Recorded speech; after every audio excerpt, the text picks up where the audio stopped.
Hello! So welcome to the video about my setup for the 600k ride and in general what I learned over the course of the longer rides I did, what I would do differently, what worked, what didn't work. Hopefully you can learn from my mistakes. The 600k ride was a hard ride. Each ride actually leading up to the 600 had its own challenges and they all taught us something, and so each ride we took what we learned and we improved upon and we used for the next ride. So I think that's key when you're doing these Audax rides and you're getting longer and longer rides. Just learn what you can from your mistakes and apply those lessons to your next ride. Then you can go faster or further. It wasn't an easy ride. You saw that in the video. We worked hard. The weather wasn't great one of the days. I had Achilles tendon problem. Some of the things you didn't see that went wrong. Nathan had Garmin issues, so in the 400 he did have Garmin issues as well. He's the Garmin 800, which is a bit of an older device, and we just think it's not capable of having both the large file size for navigation and recording at the same time, because it was fine when he wasn't navigating, but when he was trying to navigate and record, the Garmin just did not work properly. So we probably should have broken the navigation file into multiple files. So all of you out there with older Garmins, that might be a help to you. But we have my Garmin for navigation, so that's fine. We just defaulted to only using mine. As far as for the Audax, we had checked on what we needed to do if that should happen, because his Garmin did fail on the 400 as well. So we were just told to collect receipts as proof of our checkpoints, so that's what we did. So yeah, we had a plan B. The other things we didn't capture on video, which is probably Nathan's happy about. On day 2, we were turning around and we were on some tram tracks. We missed a turn, so we were turning around to go back.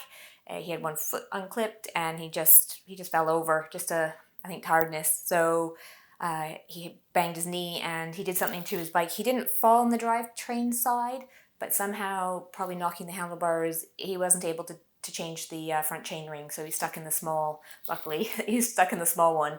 And it didn't matter too much because the ride at that point was fairly flat. We were in Belgium and the Netherlands.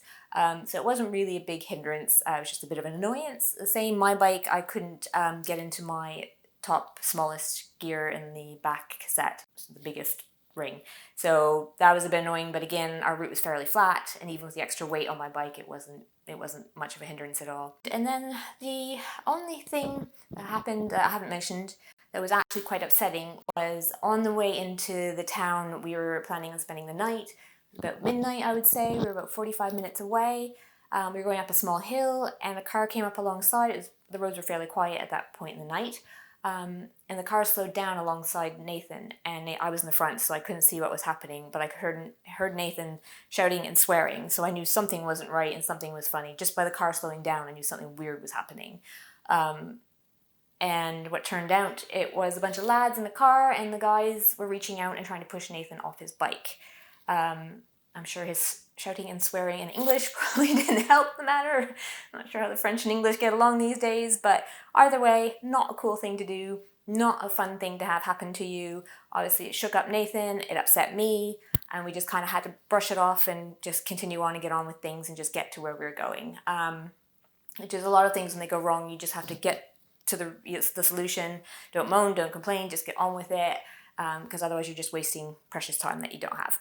So yeah, so things went wrong, but again, you just have to, beforehand, be prepared for everything you can be, and the things you can't control, the weather and things like that, you just have to keep your head, on your shoulders and deal with it.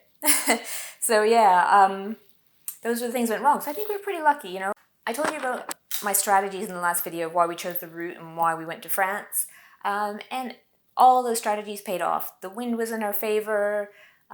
The route, it was hilly the first day and at the beginning, and then it flattened out for the second day. Flat is great. It does have its drawbacks because you're always spinning, so you don't get that downhill break. But all in all, strategy worked. It paid off. So quite happy with that. Things I would do differently. I didn't realize it was a bank holiday in France, and so it was a long weekend, which was interesting because a lot of the places were dead. They're quite quiet when we ride through.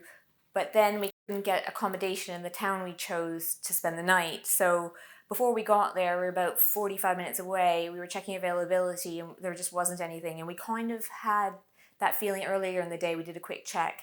We started phoning with no luck, so we just showed up in town, hoped that, we showed up at a hotel, they'd have a room, we'd get a room.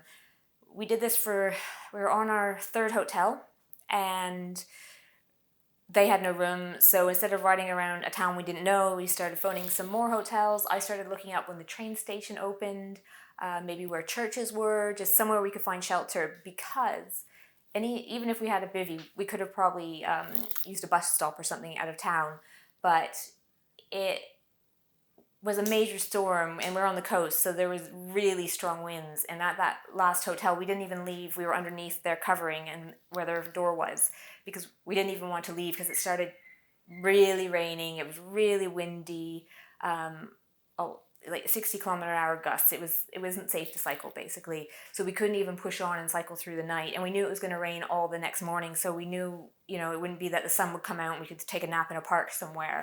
We knew that rain was going to last, and it was going to last a good 12 hours.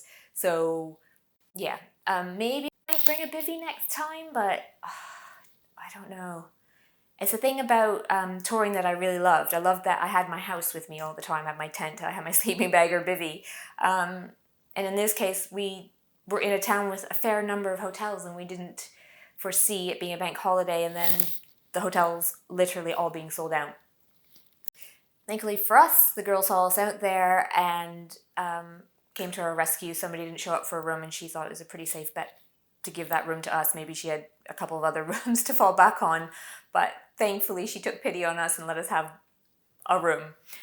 So all was well, but we did lose about 45 minutes, faffing around about that. So I think I probably would have just booked that and committed to that town is where we were going to get to that night. The other thing I would do differently, so not knowing that part of France and not knowing Belgium really at all, we went through a lot of areas that were quite populated, and the stopping and starting was just a bit ridiculous for some of it, and it just killed our average pace.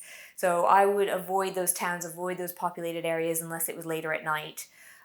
So Dunkirk I didn't realize was near as big as it was, or Dieppe.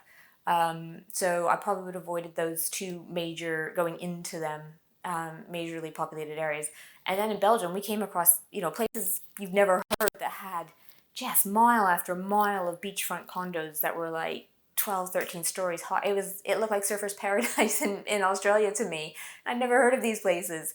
So I'd love to go back. One of them looked like the Hamptons in the States. It was just bizarre.